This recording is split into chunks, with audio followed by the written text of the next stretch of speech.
ওই রাসূলের উম্মত আমরা আল্লাহর শুকরিয়া জ্ঞাপন করি, কারণ এই নবীর মতো নবী আর জগতে হবে না। এই সোনা মানিক আরো হাদিস করলে পাওয়া যায়। আমার দয়াল নবীর বিবি আম্মা আয়েশা রাদিয়াল্লাহু তাআলা আনহা একদা সুচ সেলাই করতে করতে হাত থেকে সুচ পড়ে যায়। ও আমার সোনা মানিকের, এমনি সমাতে সুচটা যখন পড়ে গেল এবং ধাগা থেকে ছাড়িয়ে গেল, অন্ধকার অসুবিধা হয় সুচ পেতে। এমন সময় আমার দয়াল নবীও ভিতরে আসলেন, আর এত সুন্দর চেহারা জ্যোতি আম্মা আয়েশা রাদিয়াল্লাহু তাআলা আনহা বলেন, আমি আয়েশা ওই সুচটাকে পেয়েছি আমার দয়াল নবীর চেহারার জ্যোতিতে, অন্য কোনো আলো আমার লাগেনি, অন্য কোনো আলো লাগেনি। আমার দয়াল নবীর চেহারাতে ওই নূরের জ্যোতিতে আমি আমার সুচ খুঁজে পেয়েছি। শুধু সুচ খুঁজে পাই নাই, এত জ্যোতি, এত জ্যোতি। ওই সুচের পিছনে আমি আয়েশা ধাগা পরিয়ে নিয়েছি। আমি আয়েশা সাক্ষী দেই, পূর্ণিমার চাঁদের থেকে আল্লাহ আমার নবীকে সুন্দর বানিয়েছে। ঠিক কি না বন্ধুরে? বাবারে, সোনা আমার মানিক আমার, ওই নবীকে আপনি চিনলেন না কেন? ওই নবীকে গাছে চিনেছি, ওই নবীকে মাছে চিনেছি, ওই নবীকে বাঘ চিনেছি, ওই নবীকে হরিণী চিনেছি, ওই নবীজিকে পৃথিবীর জমিনে অবলা জীবেরা চিনেছি। হাদিস শরীফ খুললে দেখা যায় আমার দয়াল নবী চলে যাচ্ছেন বাবা, হঠাৎ একজন শিকারী, আপনার কিনা দুই সাইডে দুইটি পাহাড় আছে, মাঝখানে জায়গাটা ফাঁকা, এইটাই হলো যাওয়া আসার পথ। অতিক্রম করে গেলে একটি জঙ্গল। ওগো আমার সোনা মানিকেরা, শিকার গেছে জঙ্গলে বাবলা বনে। এই বাবলা বনে যাইয়া লাঠি দিয়ে মারতেছে। একটি হরিণী ছিল, একটি হরিণী ছিল, দ্রুত গতিতে পালাতে যায়। আর এই শিকারী দুই পাহাড়ের মাঝে একটা জাল বিছিয়ে দিয়েছে বাবা। ওই যদি কোনো হরিণী থাকে পালাতে যাবে, আমার জালে আটকে যাবে, আমি সহজে তাকে ধরে নেব। লাঠি দিয়ে বাবলা বনে গিয়ে যখন আঘাত করে, একটি হরিণী আহারের জন্য এসেছিল, ও প্রাণের ভয়ে পালাতে যায়, আর ওই সুতার জালে আটক পড়ে যায়। শিকারীটা ছুটে ছুটে যায়, গিয়ে আপনার ওই জালটা জড়িয়ে দেয়, দিয়ে এত ভারী আপনার চাগিয়ে আনতে পারে না। হরিণটাকে টেনে টেনে টেনে টেনে আনে, আর একটা গাছের নিচে চুপ করে বসে যায়। যখন বসে গেল, সঙ্গে সঙ্গে চোখে ঘুম যেন ধরে গেল। আমার দয়াল নবী ওই রাস্তা দিয়ে যায়। এমন সময় হরিণী আমার নবীজিকে সালাম দেয়, আসসালাতু ওয়াসসালামু আলাইকা ইয়া রাসূলুল্লাহ, আসসালাতু ওয়াসসালামু আলাইকা ইয়া নবী আল্লাহ। নবীজি, আমি শিকারের হাতে ধরা পড়ে গেছি, আমি শিকারের হাতে ধরা পড়ে গেছি, আমাকে একটু দয়া করে ছেড়ে দিন। আমার গুহার মধ্যে দুটো বাচ্চা আছে, এই বাচ্চা দুটোর সঙ্গে জনমের মতো একটু দেখা করে আসি, আমি হরিণী আবার চলে আসবো। আমার দয়াল নবী হরিণীর ভাষা বোঝে কি বোঝে দাও? পৃথিবীর কোন বিজ্ঞানী, পৃথিবীর কোন পণ্ডিত, পৃথিবীর কোন জ্ঞানী ব্যক্তি, পৃথিবীর কোন মাওলানা মুফতি হরিণের কথা বোঝে না। আল্লাহ পাক আল্লাহ তাআলা আমাদের নবীকে এত ক্ষমতা দিয়েছেন, হরিণের কথা আমার নবী বোঝে। সেই নবীর বিরোধী করো যাকে হরিণী চিনেছে। ওই রাসূলের কথা বললে এক শ্রেণীর লোকের মুখ কালো হয়ে যায়, গা জ্বালা করে, আছে না নাই? আমার আব্বাজি সোনা মানিকেরা খুব ভালো করে বুঝুন, আমার দয়াল নবীজি সঙ্গে সঙ্গে হরিণীটাকে ছেড়ে দিলেন। যেই না ছেড়ে দিয়েছেন, সুতার জালটা ধরে আমার নবী দাঁড়িয়ে আছেন। এমন সময় হরিণী পালিয়ে যায়, ছুটে যায়, ছুটে যায়, ছুটে যায়। রাখাল যিনি শিকার ছিল, সেই ব্যক্তির ঘুম ভেঙে গেল। যেই না চোখ খুলে দেখে একজন সুতোর জাল ধরে দাঁড়িয়ে আছে। কে আপনি? উনি বলেন, আব্দুল্লাহ ইবনে মুহাম্মদ সাল্লাল্লাহু আলাইহি ওয়াসাল্লাম। আমার হরিণী কই? বলে আমি ছেড়ে দিয়েছি। পাগল হয়েছে? হরিণী ছেড়ে দিয়েছেন মানে কত কষ্ট করে ধরলাম, আর আপনি ছেড়ে দিলেন।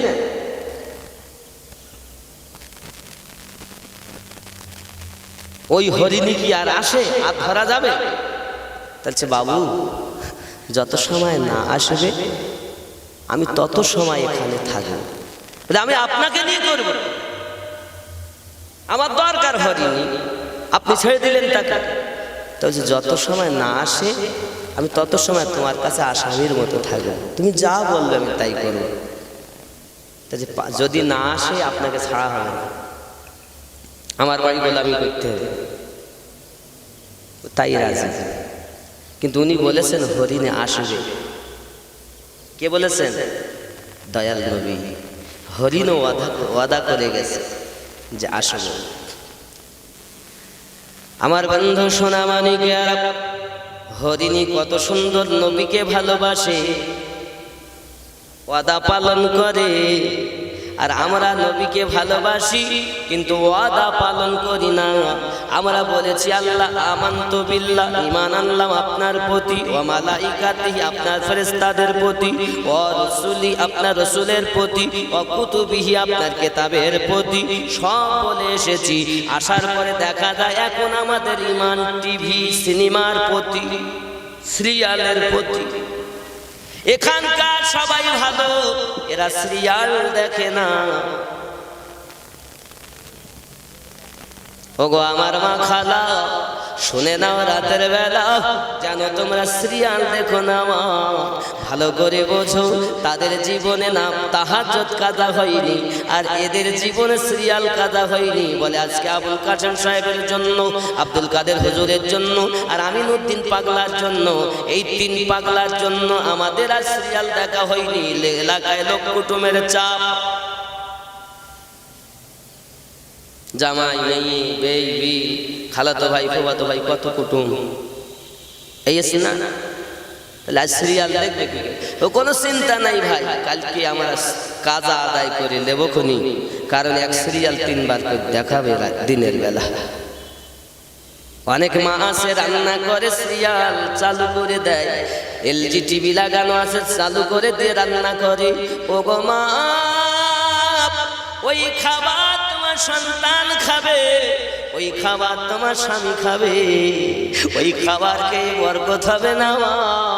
তুমি আল্লাহর কোরআন তেলাওয়াত করো, আল্লাহ আল্লাহ করো আর রান্না করো। কারণ মহিলারাও পৃথিবীর জমিনে, পুরুষেরা মসজিদে গিয়ে জামাতে নামাজ পড়ে যা সওয়াব পাবে, মহিলা সংসারের কাজ করে আল্লাহ পাক সেই সওয়াব তাদের দেবে।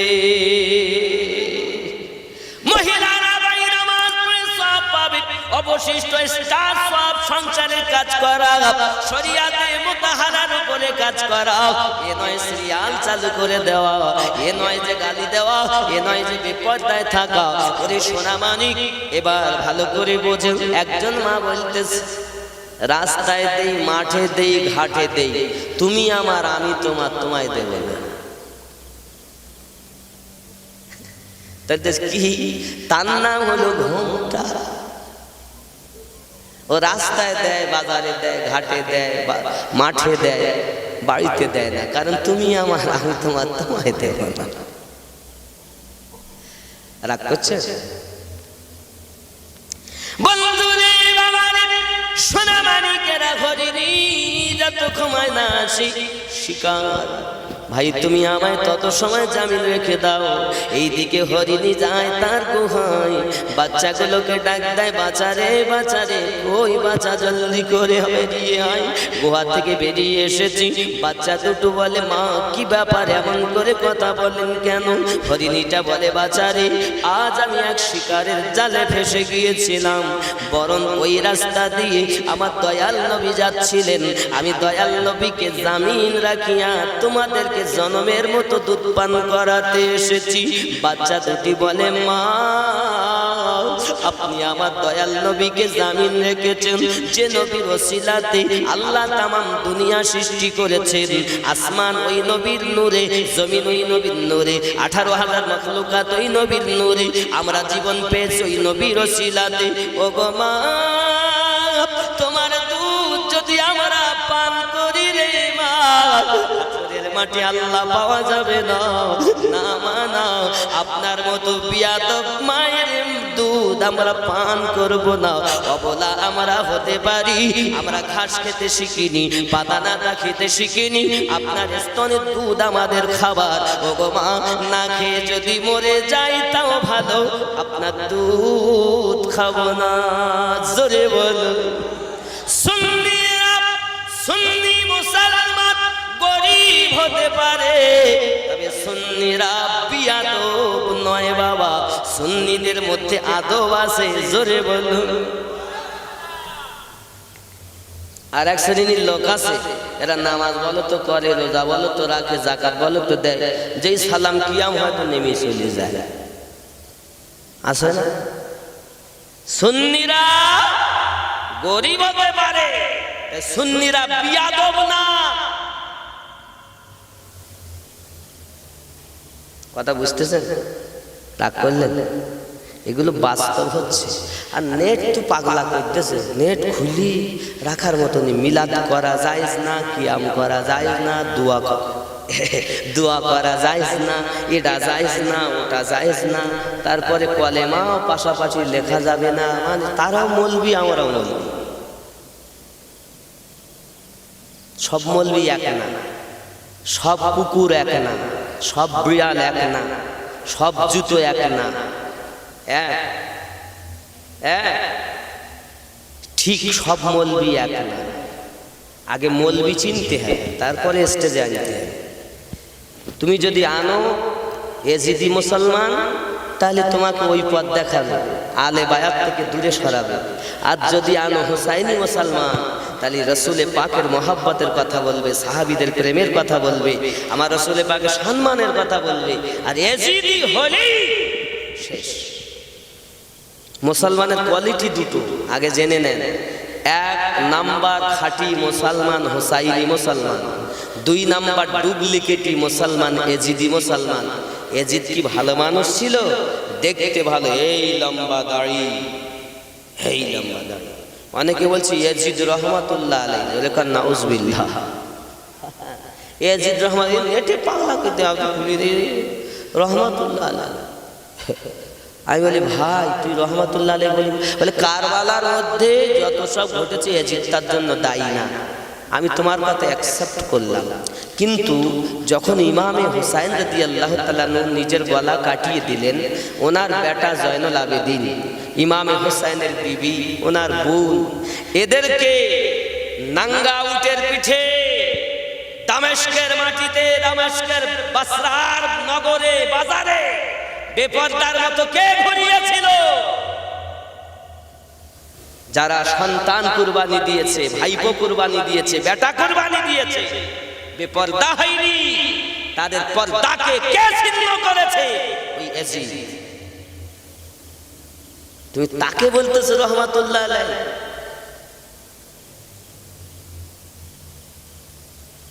শুধু একটা না, হাজারো গন্ডগোল এজিদের।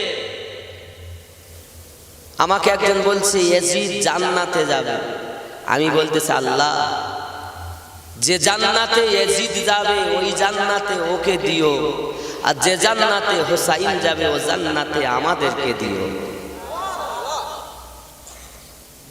ওর মুখটা কালো হয়ে গেছে, কারণ ও চিন্তা করে যতই মুখী বোঝো, কারণ এজিদ এত শেষ। দেখেন কুকুরের নাম কেলু, পিন্টু, ঝন্টু নাম রাখে না? কুকুরের নাম রাখে কি রাখে? কিন্তু কোন ব্যক্তি দুনিয়ায় কুকুরের নাম এজিদ রেখেছে? বিড়ালের নাম, অনেকের বাড়ি বিড়াল থাকে, রেখেছে? তা কুকুরের নাম পর্যন্ত এজিদ রাখিনি, আর ওই এজিদকে তুমি জান্নাতে দেবে ভাবলে কেমন করি? কিন্তু হুসাইন দুনিয়ায় সেই আছে, আব্দুর রহমান হুসাইন, গোলাম হোসেন আছে না নাই? তাম পৃথিবীতে হুসাইন সে আছে। এ বাবা, এজিদ পালিত, এজিদ গুনাহগার, এজিদ পাপী, সীমার পাপী। তাই বুঝতে হবে, তাহলে এজিদ হলো দলে ভারী, সরকার ওদের, ক্ষমতা ওদের, টাকা ওদের, বিল্ডিং ওদের, হুকুমাত ওদের, আর হোসাইনি মুসলমানের কিচ্ছু না, পেটেও খাবার নেই, 3 দিন পানি নেই। যার নানা কাউসারের মালিক, খেয়াল করে কোরআন বলছে ইন্না আতাইনা কাল কাউসার, নিশ্চয় আপনাকে কাউসার প্রদান করেছি। তার নাতি হুসাইন 3 দিন পানি পান করে না, তার সন্তান আলী আকবর পানি পান করে না, আলী আসগার পানি পান করে না, আব্বাস পানি পান করে না, জাইনাব পানি পান করে না, শাহরবানু পানি পান করে না, সাকিনা পানি নেই। এ মুসলমান আছো কোথায়? খেয়াল করো, যার নানা কাউসারের মালিক, যার নানা হরিণের কথা বোঝে, তার নওয়াসা হুসাইন কারবালায় 3 দিন পিপাসা। কিসের জন্য? আমাদেরকে নবী মাখা বানানোর জন্য, ইসলামটাকে দুনিয়ায় টিকিয়ে রাখার জন্য। এ শোনা, এই জন্য অনুরোধ করি জীবনে আমার নবীকে প্রেম করো। দেখো আমরা চিনলাম না, কিন্তু অবলা হরিণ নবীর চেনে।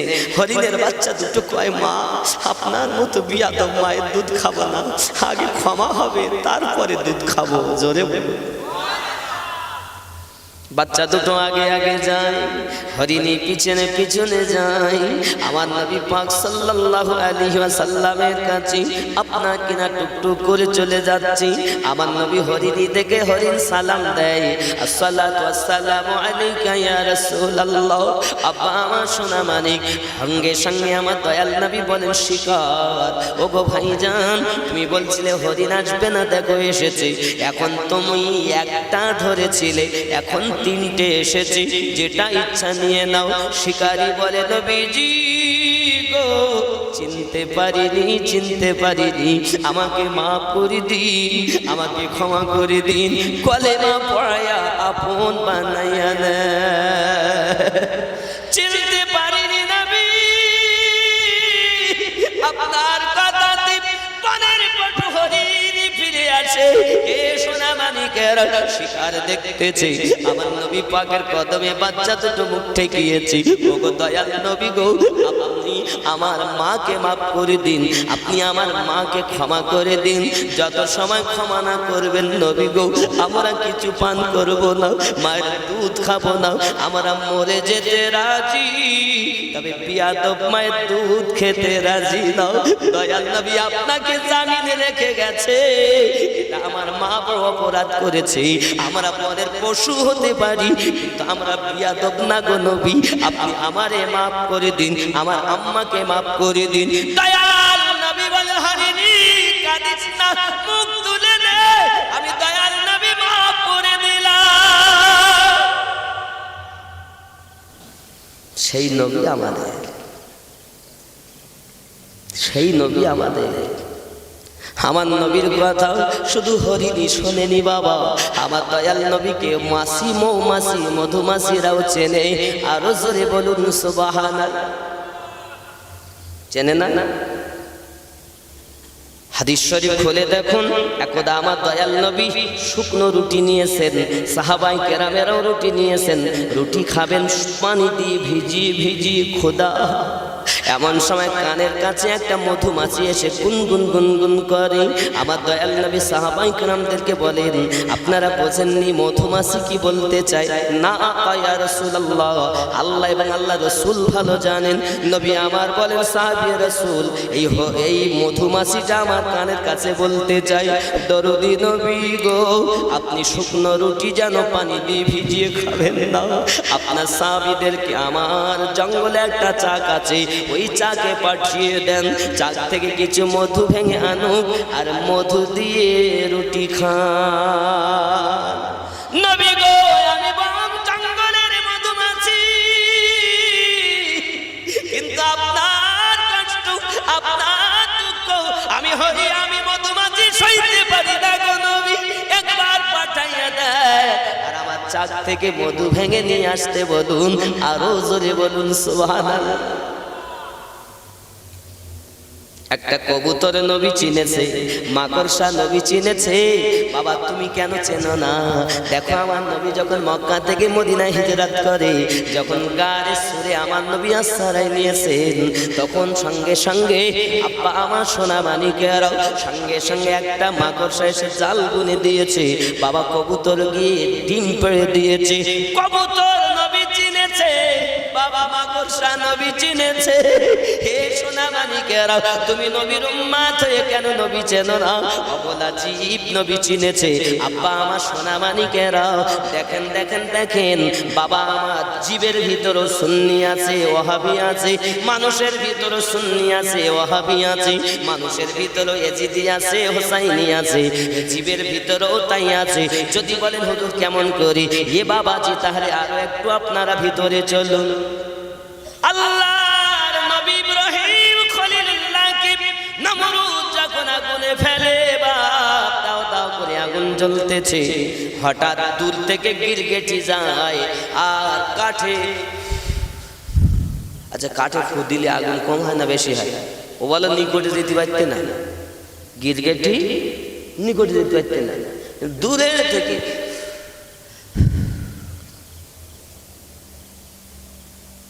এর ভাইরা ভাইয়ের নাম হলো টিকটিকি। দেখবেন আপনার সংসারে অশান্তি ধরানোর জন্য স্বামী স্ত্রীর কোনো কথা হচ্ছে, বউ যেই কথা বলে যে টিকটিক ঠিক ঠিক করে উঠে যাবে, দেখুন আমার কথাটা ঠিক। শয়তান বলো, নবীর দুশমন বলে,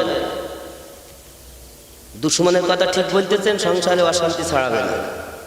প্রেমিকের কথা ঠিক বলেন, দুশমনের কথা ঠিক বলবেন না। খেয়াল করেন, ওই সময় একটা ব্যাঙ ছিল, ব্যাঙ ছুটে গেছে তালাবে। তালাবে গিয়ে বলছে একটু পানি দে। বলে কি হবে পানি? তা বলছে আমি নমরুদের আগুনকে নিভাবো। তখন পুকুর বলছে হ্যাঁ রে, তোর তো 2-4 ফোঁটা পানি তুই নিয়ে যেতে পারবি, তুই পেশাবো যদি করে দিস তাই বা কতক্ষণই বা। তো ওই আগুন নেভে ব্যাঙ তখন বলে ওরে পুকুর, নামায় নমরুদ অনেক বেশি হতে পারে, কিন্তু আমার আল্লাহ তো তা দেখে না ও কতটা পরিমাণ দিয়েছে। আমার আল্লাহ দেখে ও কেমন প্রেম করেছি। আমি ব্যাঙ হতে পারি, তবে আমার হৃদয় ভর্তি প্রেম রয়েছে। আমার ইব্রাহিম খলিলুল্লাহর ভালোবাসা আছে। আমি জানি নমরুদের আগুন নিভবে না, কিন্তু আমি ইব্রাহিম নবীর মোহাব্বতের সবুত দিতে চাই। আল্লাহ ঘোষণা করে দিলেন, মুসল্লিরা চিন্তা করো না, নামাজ পড়তে যেতে গিয়ে যদি ব্যাঙে পেশাব করে দেয় অসুবিধা হবে না, কারণ ব্যাঙ আমার নবীকে খলিলুল্লাহকে ভালোবেসেছে।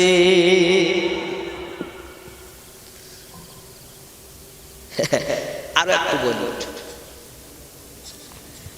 আগে তো সব কুয়া ছিল, এখন তার কুয়া নাই, এখন কল। আগে নালা, বিল, খালের পানি, পুকুরের পানি, দিঘির পানি মানুষ পান করত। আর এখন আমরা মানুষ যেমন হয়ে গেছি, ও পানি এখন দূষণীয় হয়ে গেছে, এখন আর খাওয়া যাচ্ছে না। ও বাবা, কুয়াও ছিল আগে। কি ছিল? কুয়া, যাকে অনেক জায়গায় বলে ইঁদারা। এখন শ্রাবণ ভাদ্র মাস এলে তো কুয়ায় ব্যাঙে বাসা বাঁধে নাকি? এই ব্যাঙের বাচ্চা কালো হয়ে থাকে। ব্যাঙাসি কি বলেন আপনারা? ব্যাঙাসি বলেন তো? এখন তার আগে কুয়ায় এক গিরগিটি মরে পড়ে গেছে, মুফতি সাহেবের কাছে গেছে, হুজুর এখন উপায়? তা বলতেছে তুমি গিরগিটি তোলো আর গুনে 48 বালতি পানি তুলে ফেলো, তারপর ওই কুয়ার পানি শুদ্ধ হবে, তার আগে হবে না। নাপাক গিরগিটি পড়েছে। এখন শ্রাবণ ভাদ্র মাস যে এসে, দুই ধারে ব্যাঙ, রাজা রানী কুকুর কু করে আর ব্যাঙাচিতে ভর্তি। আবার মুফতি সাহেব কাছে, হুজুর সে তো একটা ছিল, তা 48 বালতি তুলেছি, হুজুর এ তো ভর্তি হয়ে গেছে, এখন কি? মুফতি সাহেব বলে অসুবিধা নাই, কারণ ব্যাঙ নবী খলিলুল্লাহকে ভালোবেসেছে। ওই পানি পবিত্র, পানি পান করা যাবে, উজু করা যাবে, গোসল করা যাবে। জোরে বলুন। প্রেমিক যেখানে থাকে ময়লা ময়লা জায়গা পরিষ্কার হয়, আর দুশ্মন যেখানে থাকে ভালো জায়গাকেও খারাপ করে দেয়। তুমি নামাজ দেখি ভুলতেছো, দাড়ি দেখি ভুলতেছো, প্রেম দেখো। আমার কথা বুঝতে পারছেন? এর থেকেও সহজে আর বলার কোন রাস্তা আমি খুঁজে পাচ্ছি যে একদম ক্লিয়ার করে বলছি। তাহলে অবলা জীবের ভিতরও ওয়াহাবি আছে, সুন্নি আছে। ব্যাং সুন্নি, গিরগেটি ওয়াহাবি, টিকটিকি ওই ওয়াহাবির জাতের ভাই।